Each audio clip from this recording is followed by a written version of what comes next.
Boa noite, estamos ao vivo para mais uma live. Já vou deixar aqui fixo o nome da live, enquanto o Instagram tá chamando o pessoal, né? Tá avisando que eu tô online e o Facebook também, ali no Face já tá.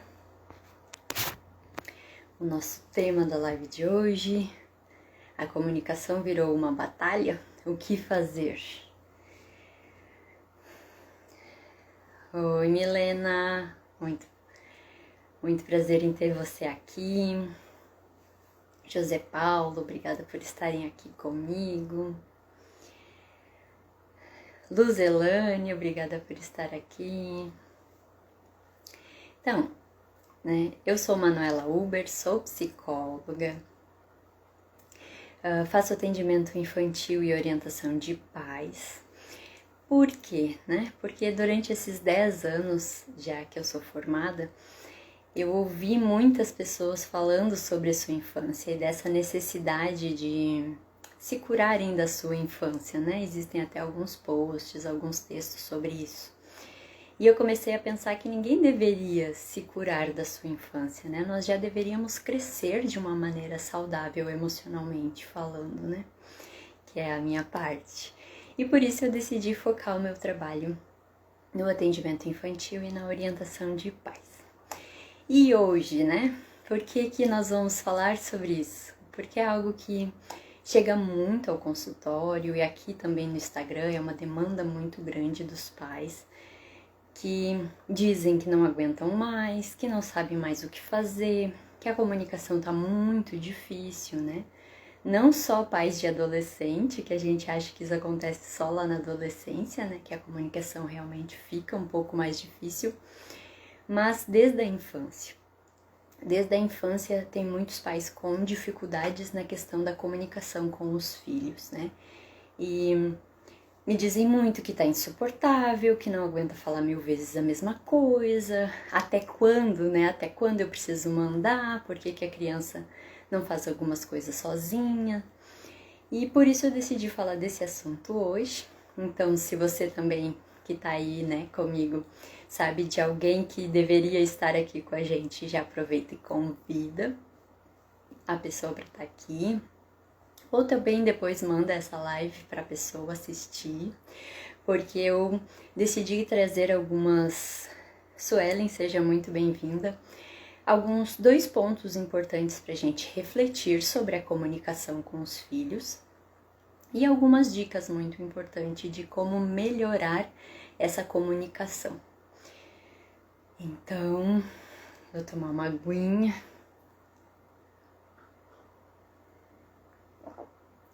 E vamos lá, Por quê? Por que uma criança muitas vezes não faz o que a gente pede?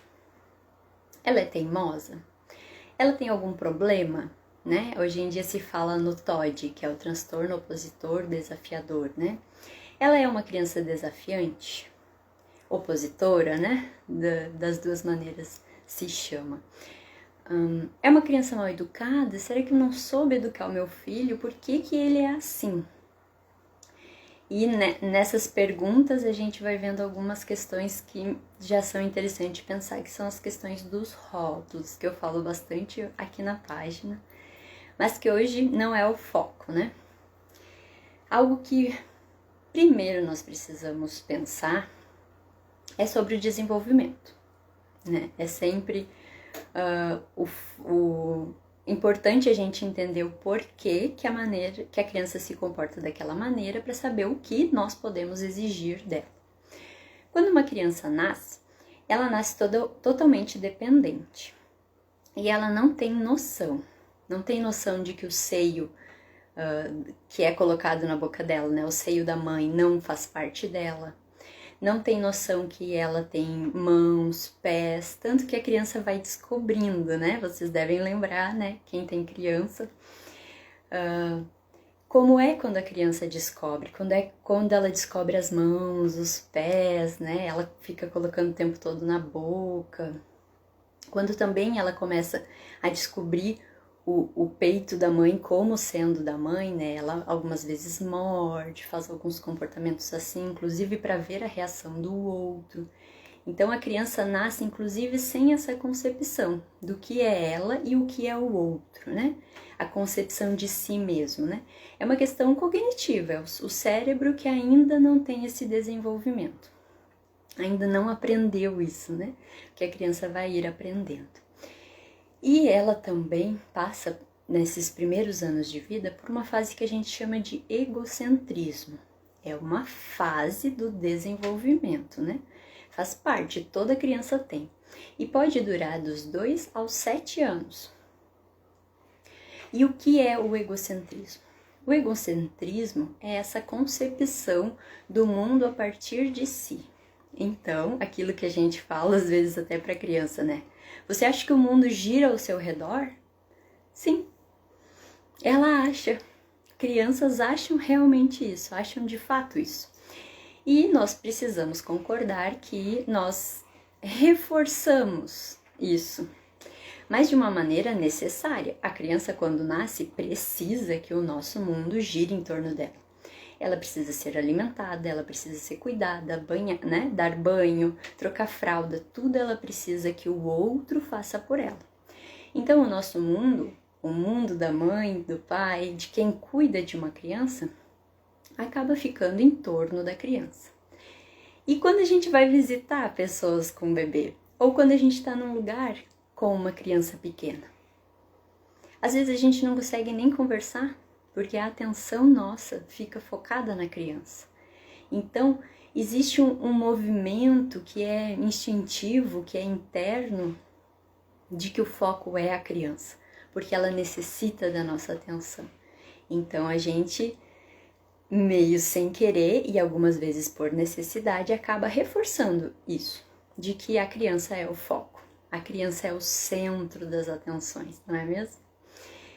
Mas isso é uma fase, isso é algo que a criança vai amadurecendo. Assim como ela não sabia que ela tinha mãos, que ela tinha pés, ela vai aprendendo que existem outras pessoas, que essas outras pessoas também têm seus desejos, suas necessidades, que nem sempre vão poder atendê-la na hora que ela quer e como ela quer. Porque é algo que eu escuto bastante, né? Mas ela quer que faça de determinada maneira. Sim, a criança tem o desejo dela. E esse desejo é importante ela saber até e nos comunicar. Isso é importante. Dela dizer, eu quero tal coisa. Na fase da introdução alimentar, né? Eles começam, eu quero isso, não quero isso. Quando já tá mais, né? Ou eca, né? Só joga longe, joga fora. Ela tá comunicando os seus desejos. Mas eles precisam começar, né? A partir do desenvolvimento mesmo, a partir dos 2 anos mesmo, a gente já começa a introduzir que não é bem assim. Algumas coisas, mesmo não querendo, é necessário. Por exemplo, quando uma criança não quer tomar banho, ela tem o desejo de não querer. É um desejo ok, mas nós precisamos dizer para ela que banhos são necessários e o porquê que isso é necessário, né? Então esse é um primeiro momento que é importante a gente entender para não rotular a criança, para não ver a criança como, uma teimosa, né? A cabeça dura, como esses dias eu falei aqui com vocês, né? Ela tá sempre me rivalizando, tá sempre batendo de frente comigo. Faz parte do desenvolvimento da criança e não é sempre ruim ela colocar o desejo dela. Porque se ela não sabe o que ela deseja, Clária, seja muito bem-vinda. Eu às vezes não consigo entender bem o nome, mas seja muito bem-vinda. Se a criança não sabe dizer o que ela deseja, isso não é bom, isso é preocupante também. Então é importante esse desenvolvimento que a criança comece a dizer o que ela quer. Mas isso começa a gerar conflitos, né? Porque, inclusive, por isso que se chama do Terrible Two, né? A adolescência do bebê. Porque é aos 2 anos que a criança começa a dizer o que quer, a colocar o seu desejo para o mundo, né? É também o momento que ela começa a falar melhor, né? Já tá falando mais de 3 palavras, já começa a falar frases, né? Então, vai gerar conflitos, vai gerar. Mas nós adultos precisamos saber como gerenciar conflitos, até mesmo para ensinar para a criança. E aí, sabendo disso, sabendo que a criança tem sim uma dificuldade, que ela está aprendendo, os vizinhos hoje estão gostando de fazer barulho, mas eu espero que esteja tudo bem. Se vocês não estiverem me ouvindo, por favor, me avisem, tá bom?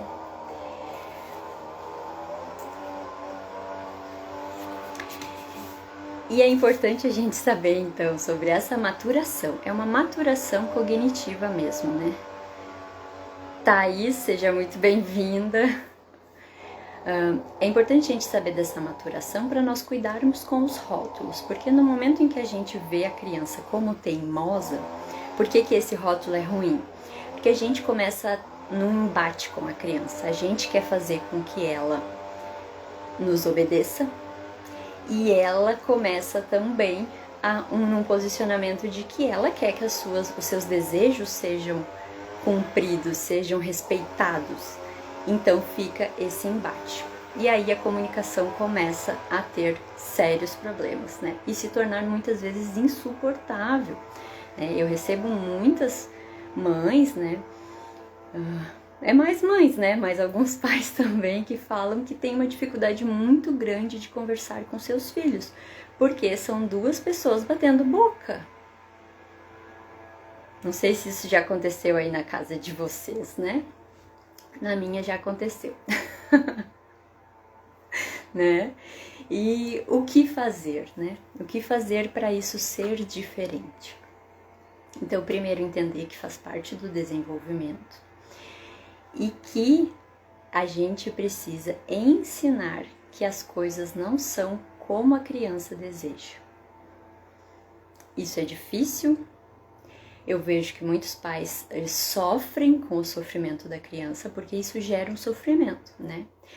Entendam, né? A criança até mais ou menos 2 anos tem tudo que ela deseja, porque os desejos também são pequenos, né? São menores, são desejos de comida, de sono, são desejos simples, digamos assim. Então, ela está sendo respeitada até então. Mas aí os desejos começam a se modificar e começam a ficar mais complexos, porque faz parte do desenvolvimento. Começam a ser aqueles embates, né, de roupa. Não quero botar essa roupa, não quero parar de brincar, não quero guardar brinquedo, não quero ir dormir, não quero tomar banho, né? Começa a ser esses mais complexos e conforme a criança vai crescendo a complexidade. Mas ela tem que ir entendendo isso, que sim, existem os desejos dela, existem as regras, as normas, existem os desejos dos outros. E a gente que tem que ensinar. Como é uma habilidade, ela é aprendida.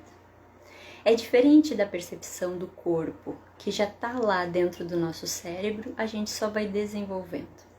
Essas habilidades emocionais são desenvolvidas, então elas precisam ser ensinadas. E isso gera muito sofrimento, né? Nos pais também, não só na criança. Aí um segundo ponto que eu acho muito importante, além do desenvolvimento, de prestar atenção, é o tom de voz. Porque eu vejo que existem 2 tons de voz principais, assim, os mais usados na comunicação com as crianças, e que são muitas vezes usados de maneira confusa, o que não é melhor, porque os 2 são ruins, né? Mas vamos falar sobre eles. O primeiro tom de voz, e que é um posicionamento frente ao filho, mas que fica muito claro no tom de voz, é o autoritário. É aquele de eu sou o adulto, então eu sei o que é certo e eu mando. E aí ficam aquelas ordens o tempo todo, né? Fica essa batalha de ordens, ordens, ordens, tudo são ordens. Então são muitas vezes pais que acabam, né, criando esse vínculo, essa maneira de se comunicar com os filhos, de que tudo ele precisa mandar. Se não mandar, a criança não faz. Tem bastante, né? Vocês com certeza conhecem pessoas assim, ou muitas vezes já fizeram isso mesmo. E o segundo tom, que tem aparecido muito de uns anos para cá, é o permissivo. O que é o tom de voz permissivo? É o tom de voz carregado de culpa, carregado de um sentimento de pena da criança, de ai, coitada, ai, ela tá sofrendo, né? Grazi, seja muito bem-vinda, obrigada por estar aqui. O tom permissivo, o posicionamento permissivo, ele tá permeado de culpa, de um sentimento de que, coitadinha, né? Eu tô fazendo ela sofrer, porque a criança vai sofrer no momento que ela for frustrada no seu desejo. Ela vai se sentir ruim. Mas o tom permissivo acaba achando que pode não deixar a criança sofrer, que pode dar um jeito nesse sofrimento. E aí acaba criando, né, acaba gerando na criança uma dificuldade muito grande de lidar com frustração, uma intolerância a qualquer frustração, mesmo que seja com o próprio corpo, né? Crianças que têm dificuldade, mesmo quando não conseguem controlar o próprio corpo, de se sentirem muito mal porque caíram, porque não ganharam uma corrida, porque não eram fortes o suficiente, né? Por diversas questões que elas não tinham controle. Então gera uma intolerância muito grande. Esses dois tons de voz, e que tem muito a ver com o posicionamento, eles são muito frequentes, né? Que é o autoritário e o permissivo. E ambos, por incrível que pareça, ambos vêm do mesmo processo interno, que é a insegurança.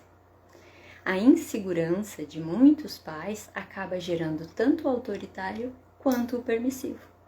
Muitas vezes a gente acha que o autoritário é uma pessoa segura, uma pessoa firme de si, mas não é. Os pais autoritários também têm tantos medos quanto os pais permissivos. E têm medos de ser desrespeitado, de não saber o que fazer, de não dar conta, e acabam se tornando autoritários porque, frente ao questionamento dos filhos, ficam muito inseguros. E qual é o ideal, né? O que é que eu sempre procuro trazer aqui para vocês? É o posicionamento, né? O tom de voz firme e gentil. E o que isso quer dizer, né? É eu ter clareza das minhas decisões, enquanto mãe, enquanto pai, também enquanto casal, dos dois estarem minimamente, né, andando no mesmo caminho, tomando as mesmas decisões. Isso é muito importante. E o tom de voz é importante, por isso que eu tô falando bastante sobre o tom de voz, porque nós temos a habilidade natural de perceber o tom de voz. Tanto, né, que quando a gente conversa com uma criança, a gente muda o tom de voz. A gente faz aquela voz mais gostosa, né, mais carinhosa. E vocês podem prestar atenção aí, né? E o tom, isso acontece porque nós sabemos que o tom de voz é importante. Então, quando eu estou dando uma ordem, quando eu estou dizendo algo que a criança precisa fazer, eu preciso cuidar do meu tom de voz. Porque esse tom de voz tem que ser firme. Eu tenho que ter certeza do que eu estou falando. Se eu não tenho muita certeza, isso vai passar na voz e a criança vai perceber. E aí ela vai começar a questionar, porque ela tá na idade de perceber e de questionar, de dizer o desejo dela, né? Então, ela vai lhe questionar naturalmente. E se ela percebe esse tom de voz sem certeza, ela vai questionar muito mais. Porque existe uma possibilidade de você mudar de ideia. Então, ela vai insistir. E aí viram as batalhas.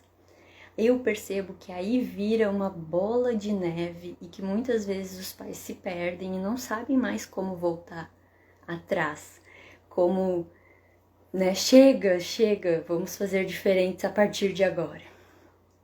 E por isso que é muito importante agora prestar atenção nessas duas questões, né?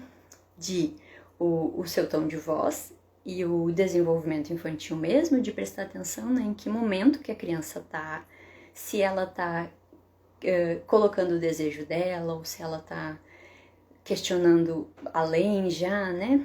Perceber isso. E a primeira das dicas, digamos assim, né, é escolher as suas batalhas. O que isso quer dizer, né? Que se eu disse não e eu tenho certeza que é não, essa é uma batalha para continuar até o final. Mas eu disse que não porque eu tô cansada, porque eu não quero fazer, porque hoje eu não quero. É uma batalha perdida já, né?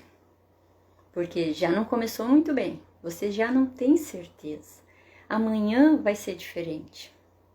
Essa batalha está muito condicionada ao seu estado emocional e não às suas decisões. Então escolha muito bem as suas batalhas. Se você vai chegar uma hora que vai mudar de ideia e vai deixar a criança fazer porque você está muito cansada, já deixe desde o início. Não compre essa briga. Agora, não.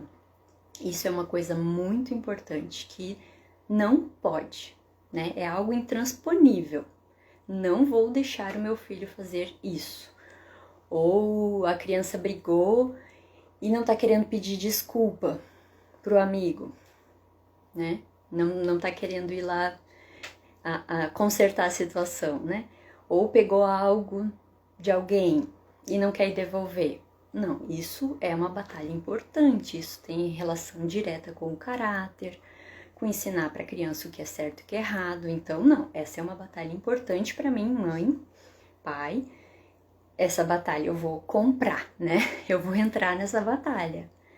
Então, escolha muito bem as suas batalhas antes de entrar nelas. Pense sobre ela, né? Eu quero mesmo, vou continuar brigando, dizendo que não, para daqui a pouco desistir, ou não, eu vou insistir até o final com a criança, porque isso é muito importante. Ou, né, uma batalha que eu vejo se comprar muito, né? Que é a questão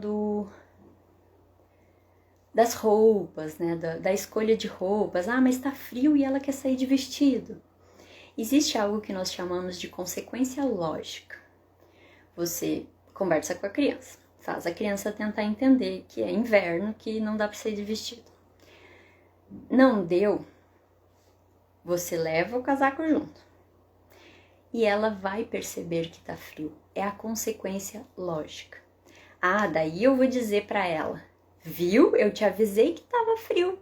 Não, isso vai distanciar vocês mais ainda. Isso gera batalhas, gera essa confusão de comunicação. Você vai dizer para a criança, eu imaginei que você sentiria frio e lhe trouxe o casaco. A consequência lógica dela ter sentido frio vai fazer ela se lembrar da próxima vez. Você não precisa ficar usando isso, ficar criando esses conflitos. A consequência lógica já ajuda muito nisso. Existem algumas batalhas que podem ser ganhadas assim. Por isso é bom saber estratégias, né? Use, essa eu sempre acho muito interessante e é engraçado que os pais acham que estão mentindo para a criança. E não é. Mas são ordens indiretas. Né? O que são ordens indiretas, né? Em vez de você dizer, vai lá vestir uma roupa para nós sair, você pode dizer, você quer vestir tal roupa ou tal roupa? Você não dá a opção de não ir e nem fez uma ordem direta.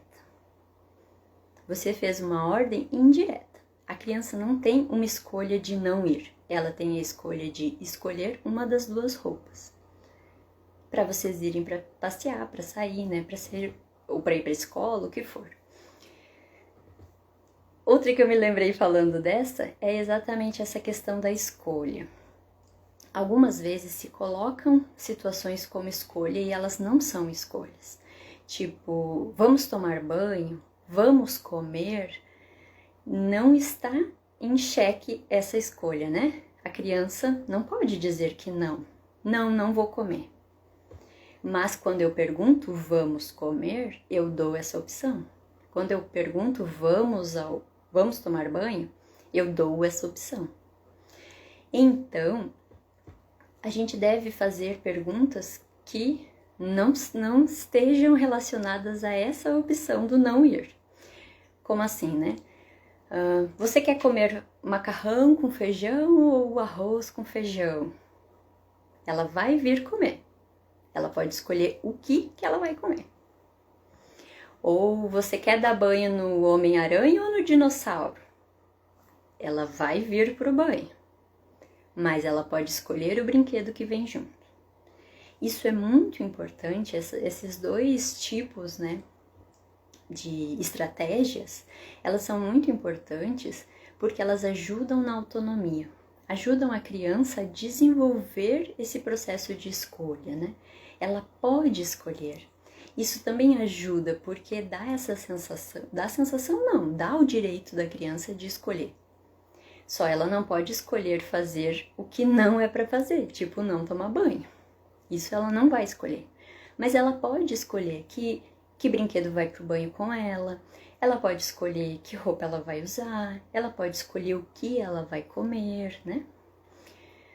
Então isso já ajuda muito para essa comunicação não virar essa briga, né? Não virar uma discussão que não chega a fim nenhum.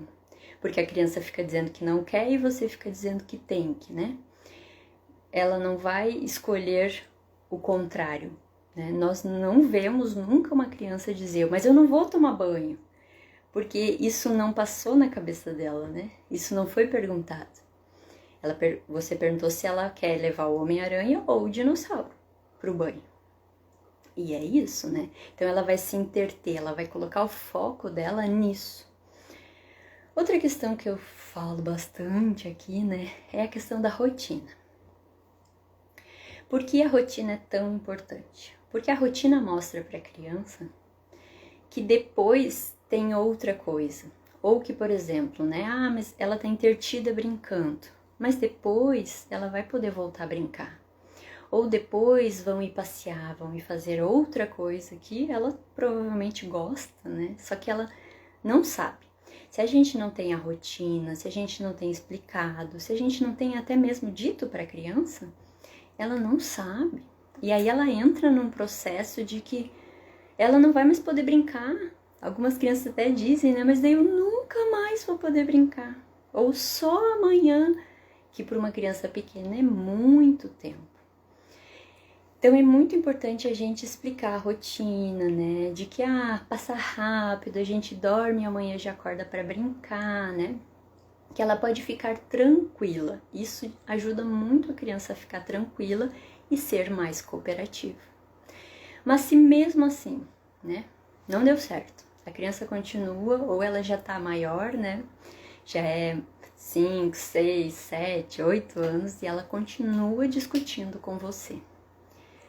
Você pode quebrar essa tensão que está entre vocês dois, né? Porque não é só da criança que vem tensão.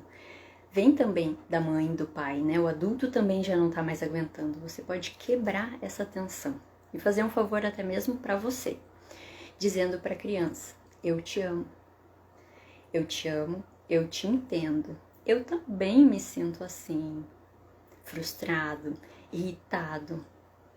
Mas, e aí reforçar o que você já disse. Isso quebra, inclusive, a nossa atenção. Aquela vontade, às vezes, de mandar a criança pro quarto, botar de castigo, de ter atitudes que muitas vezes depois muitos pais se arrependem, né? Daniela, seja muito bem-vinda. E então é alguma estratégia que inclusive é bom pra gente em outros momentos da nossa vida. Que até quando a gente está tendo discussões com outras pessoas, ou, né, aí não vai falar para a pessoa se é do trabalho, se é não, mas falar para nós mesmos essas questões. Retomar a calma. Essa quebra da tensão nos ajuda a retomar a calma e ajuda a criança a retomar a calma. Porque quando está nesse processo já de discussão, de tentar, né, impor o que ela quer, ela está num nível de estresse alto e que muitas vezes ela não consegue se regular. Ela ainda está aprendendo. E então você vai ensinar para ela a se regular, a voltar para a calma. Mas se já passou desse limite, não tem mais o que fazer. Você vai, né, se lembrar que você pode manter a calma e dizer para a criança que esse tipo de comunicação você não aceita, que você, né, é importante daí de você também não falar assim com ela, se ela tá sendo agressiva, às vezes até falando palavras bem pesadas, né? Você não admite esse tipo de conversa, tá percebendo que ela não tá conseguindo conversar, então que vocês deveriam se acalmar e quando ela se sentir melhor, vocês voltam a conversar. Isso é o melhor que muitas vezes a gente pode fazer. Porque às vezes nós adultos também entramos nessa, de que não sai daquilo se não ganhar, né? Não arreda o pé daquela situação se não ganhar aquela discussão. Só que isso ensina a criança a se manter assim também. E ela vai reproduzir esse exemplo, esse aprendizado. No momento em que eu recuo, eu adulto, recuo, demonstro que eu não vou perder a calma, a criança aprende isso também. E ela vai aprendendo a se regular. Carol, seja muito bem-vinda. E algo que eu percebo que é difícil, muito difícil, né? As mães têm bastante dificuldade, é a consistência. Que tem muita relação com todas essas questões que eu falei antes, né? De saber qual batalha você realmente quer enfrentar. De ter clareza, né? Lá quando a gente pensa no nosso tom de voz firme e gentil, a gente tem clareza. Para ter um comportamento firme e gentil com os filhos, é muito importante ter clareza do que você quer. Clareza dessas batalhas, dessas necessidades, o que é que eu quero ensinar para o meu filho e que é muito importante e como eu vou fazer. E após decidir isso, manter consistência. Se é não, é não. Né? Ter claro pra gente, porque aí a criança começa a dizer, mas todo mundo faz, mas, né, eu vou ser excluído do grupo porque eu não tô lá jogando, tem diversas coisas que a criança vai falar para fazer o que ela quer, né, e que são verdades, podem muito bem ser verdades, mas se você tem claro, não, já passou tempo demais nas telas, já é muito tarde. Se você tem claro o seu posicionamento de mãe, você não tem por que se sentir mal, que aí é o permissivo, né? E o autoritário também, né? Que se sente inseguro, que se sente culpado pelas suas decisões. Por isso é muito importante ter claro. Isso muitas vezes não vai acontecer antes. Por mais que seja extremamente importante pensar sobre a educação dos filhos, a educação que você quer dar para o seu filho, porque eu acredito muito que os pais são os protagonistas disso, né? Nós profissionais ajudamos, auxiliamos, damos estratégias, né? Compartilhamos o nosso conhecimento, mas os pais são os protagonistas, são quem vai estar lá no dia a dia com a criança, né? Muitas vezes você não vai conseguir decidir antes, vai decidir no dia a dia mesmo, né? E aí, nossa, eu já fiz uma coisa que agora eu acho super errado. Eu fui lá na profissional e ela disse, não dá para ser assim, olha, né, o que esse comportamento está gerando na criança. Daqui para frente faz diferente, porque sempre tem tempo para mudar. Até mesmo quando já forem adultos, existe tempo para mudar. Eu sempre costumo dizer, né? Olha quanto tempo nós já vivemos e olha quanto tempo os filhos viveram, né? Eles têm muita vida ainda pela frente se comparado à nossa. E se comparado aos nossos pais, aos nossos avós, tem mais ainda, né? Então eles têm muito para viver ainda pela frente. Sempre tem tempo de mudar, de fazer diferente, de mudar a postura com os filhos. E é nesse dia a dia, né, que as coisas vão sendo aprendidas. Até porque tem muita relação com como é o seu filho, como é o temperamento do seu filho. Tem crianças que são mais de ficar, né, dialogando, que precisa de um esclarecimento maior. Tem outras crianças que não, que elas já aceitam um pouco mais e que às vezes aceitam até a umidade, depois mudam. Não, agora elas começam a se posicionar mais, elas começam a querer mais, a discordar mais dos pais. Isso também depende de tudo isso. Por isso que é muito importante ter essa clareza do seu propósito, de que pai, que mãe você quer ser. E eu sei que é um assunto bem denso, né? Mas eu espero que vocês tenham gostado e se tiverem alguma dúvida, me perguntem, que eu tenho me passado um pouco do tempo. As minhas lives são para ser de 30 minutos, né? Mas eu ando me empolgando e acabo ficando mais tempo. Então, se vocês tiverem qualquer dúvida, né? Se ficou alguma questão, assim, podem me perguntar depois também. Ou se ficarem pensando, né? E quiserem me mandar também. Só me mandar pelo direct, né? Pelo Messenger ali no Face. Fiquem bem à vontade. Eu gosto muito dessa interação, né? Dessas perguntas. E segunda-feira que vem tem mais. Eu espero vocês. Até a próxima. Boa noite.